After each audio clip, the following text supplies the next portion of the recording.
Shantipur state general হাসপাতালে মেয়ের বমি বাবাকে দিয়ে পরিষ্কার করানোর ঘটনায় তোলপাড় ছিল স্বাস্থ্য মহল। এবার এই ঘটনায় অভিযুক্ত চিকিৎসক তন্ময় সরকারকে শোকজ করল হাসপাতাল। ইতিমধ্যেই স্বাস্থ্য দপ্তরের নির্দেশ অনুযায়ী জেলা মুখ্য স্বাস্থ্য আধিকারিক রিপোর্ট দিয়েছে স্বাস্থ্য ভবনে।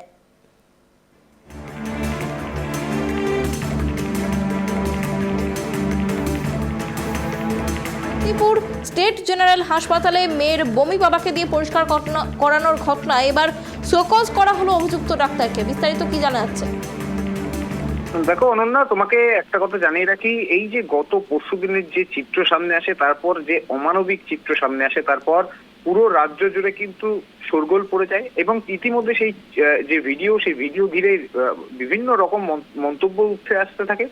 এরপরেই কিন্তু স্বাস্থ্য ভবন নড়েচড়ে বসে। এরপর জেলার মুখ্য স্বাস্থ্য আধিকারিকের কাছে এটি রিপোর্ট তলব করে স্বাস্থ্য ভবন গতকাল, এবং গতকালই সেই রিপোর্ট জমা দেওয়ার নির্দেশ দেওয়া হয়। এখনো পর্যন্ত যেটা সূত্র মারফত খবর পাওয়া যাচ্ছে, এরপরেই জেলা স্বাস্থ্য আধিকারিক তিনি শান্তিপুর হাসপাতালের সুপারের সঙ্গে কথা বলেন এবং একটি তদন্তকারী দল সেখানে তৈরি করা হয়। সেই তদন্তকারী দল ইতিমধ্যে তদন্ত করছেও, এবং এখনো পর্যন্ত যেটা হাসপাতাল সূত্রে খবর পাওয়া যাচ্ছে, ওই অভিযুক্ত চিকিৎসক তন্ময় সরকারকে কিন্তু শোকজ করা হয়েছে।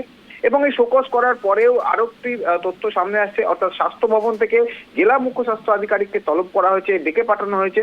এখন দেখার যে এই জেলা স্বাস্থ্য আধিকারিককে ডেকে পাঠানোর পর স্বাস্থ্য ভবন কি নির্দেশ দেয়, এবং এই ডাক্তারের বিরুদ্ধে এখনো পর্যন্ত শোকজ হওয়ার যে চিত্র সামনে এসছে বা সূত্র মারফত খবর এসছে, তারপর আরো কি পদক্ষেপ গ্রহণ করে। যদিও এই ঘটনার পরিপ্রেক্ষিতে রোগীর বাবা, অর্থাৎ যিনি অভিযোগকারী ছিলেন, তিনি কিন্তু জানিয়েছেন যে চিকিৎসা নিয়ে তার কোনো কথা নেই, তবে যে ঘটনা হয়েছে তা খুব অমানবিক এবং তিনি তাতে একেবারে অপমানিত বোধ করেছেন। সুতরাং বলা যেতেই পারে এই যে ঘটনা, তাহলে একটা প্রশ্ন যেখানে উঠে আসছে, একটা সরকারি হাসপাতালে যদি সাফাই কর্মী না থাকে, সে কথা কেন এখনো পর্যন্ত জানানো হলো না একেবারে স্বাস্থ্য ভবনে? শুধু তাই নয়, একটা সরকারি হাসপাতালে সাফাই কর্মী থাকবে না এবং সেটা তার জন্য তাকে না থাকার কারণে রোগীর পরিবারকে দিয়ে এই বমি পরিষ্কার করানো হবে, এই কাজগুলো কেন হবে?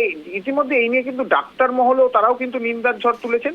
শুধু তাই নয়, তারা বলছেন যে এটার পুরোপুরি কাঠগড়ায় দাঁড় করিয়েছে রাজ্য সরকারকে। তারা জানাচ্ছেন যে এই ঘটনা একটা দুটো হাসপাতালে না, সমগ্র সরকারি হাসপাতালে একই ঘটনা। আমাদের প্রশ্ন, যদি এই ঘটনাই যদি থাকে সমস্ত হাসপাতালে, তাহলে এখনো পর্যন্ত রাজ্যের স্বাস্থ্য ব্যবস্থা নিয়ে যখন রাজ্যের মুখ্যমন্ত্রী এত পরিকাঠামো করছেন, ঠিক সেখানে এই ঘটনাটা কেন হচ্ছে? অনন্যা, অনেক ধন্যবাদ রূপম আমাদের সঙ্গে থাকার জন্য। আপনাদের আরো একবার জানিয়ে রাখি, শান্তিপুর স্টেট জেনারেল হাসপাতালে শিশু কন্যার বমি পরিষ্কার করানো হলো তার বাবাকে দিয়ে। ঘটনায় তোলপাড় স্বাস্থ্য মহল। অভিযুক্ত ডাক্তার তন্ময় সরকারকে শোকজ করল হাসপাতাল। ইতিমধ্যেই স্বাস্থ্য দপ্তরের নির্দেশ অনুযায়ী জেলা মুখ্য স্বাস্থ্য আধিকারিক রিপোর্ট দিয়েছে স্বাস্থ্য ভবনে। সূত্র মারফত এও জানা যাচ্ছে, এই বিষয়ে জেলা মুখ্য স্বাস্থ্য আধিকারিককে স্বাস্থ্য ভবনে তলব করা হয়েছে।